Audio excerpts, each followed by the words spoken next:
अगर हम इसी जन्म में भगवत रस में डूबना चाहते हैं तो सबसे पहले हमें संसार कड़ुआ लगना चाहिए, संसार के संबंध फीके लगने चाहिए। कोई भी सुख सामग्री हमारे हृदय को शीतलता ना प्रदान करे, यह स्थिति होनी चाहिए। नहीं खान पान ते भावे है, नहीं कोमल वसन सुहावे है, सब विषय लगे ते खारा है, हरि आशिक का मग न्यारा है। नारायण हरि भजन में ये पांचों न सुहात, विषय भोग, निद्रा, हंसी, जगत प्रीति, बहुबात। जब तक हमें ये व्यवहार प्रपंच सुखद भासता है तब तक परमार्थ की जो सूक्ष्म वृत्ति है वो उदय ही नहीं होती है। वो जान ही नहीं पाता परमार्थ किसे कहते हैं। थोड़ा दान पुण्य, ये इधर उधर तीर्थयाटन, थोड़ा स्वाध्याय, यही परमार्थ समझता है। बाहरी क्रियाओं को, शुभ क्रियाओं को परमार्थ समझता है, जबकि ठीक जैसे अशुभ क्रियाएं बंधनकारक हैं वैसी शुभ क्रियाएं भी बंधनकारक हैं। ये जो जीवन मुक्त पुरुष होता है ये शुभ अशुभ दोनों से परे होता है। अच्छा बुरा, अनुकूल प्रतिकूल, लाभ हानि, सुख दुख, ये द्वंद्व उसे स्पर्श भी नहीं कर सकते। अभी अगर आकर्षण है और हम प्रभु के मार्ग में चल रहे हैं तो साधक है।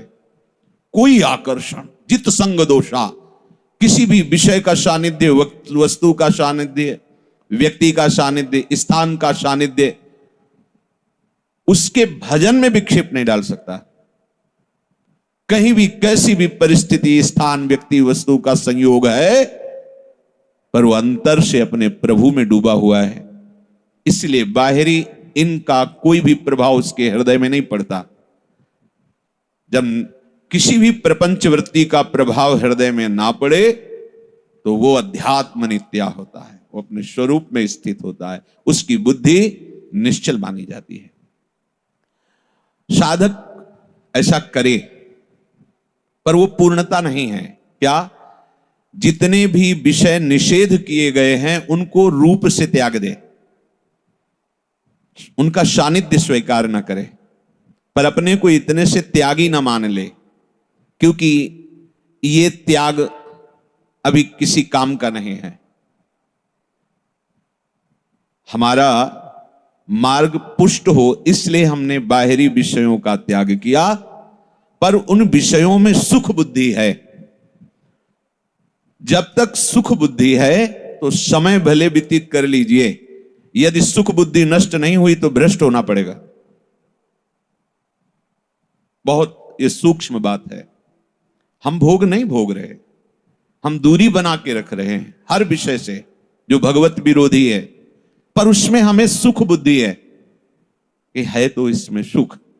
जब तक ये नष्ट नहीं होगी तब तक हम त्याग वैराग्य के मार्ग में चल रहे हैं, पर हम वैरागी हैं नहीं।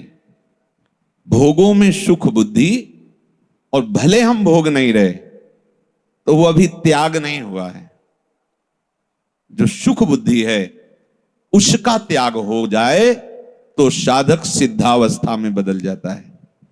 प्रभु कह रहे विषया विनिवर्तन्ते निराहारस्य देहिनः रसवर्जम रसोप्यस्य परम दृष्ट्वा निवर्तते।